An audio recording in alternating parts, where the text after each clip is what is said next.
আজ গভীর রাতে দেখা হলো আমার আমের সাথে।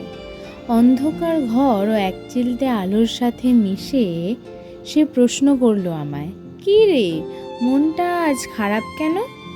বললাম আমি, জানো তো তুমি, নির্ঘুম রাতগুলো বড্ড কষ্ট দেয় আমায়। খালি মনে হয় কেন কেউ সারাদিন শেষে জিজ্ঞাসা করে না, কী রে, দিনটা কেমন গেল? সবাই কি এতই ব্যস্ত বলো তো তুমি?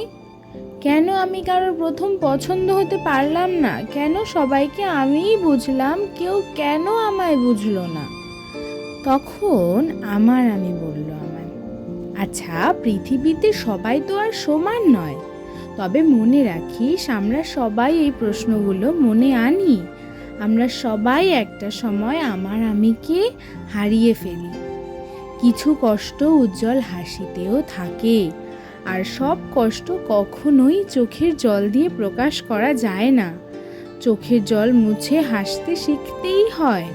এত দুর্বল হলে চলবে কি করে? বললাম আমি।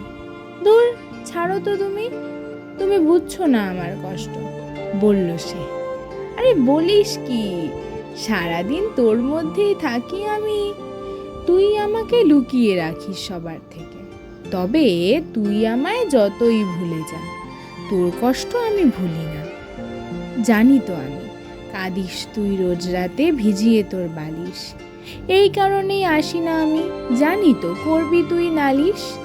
তবে কষ্ট আমাদের সবার থাকে, বলি না আমরা কাউকে, কারণ এটাই যে জীবন, যা মানতেই হবে সবাই।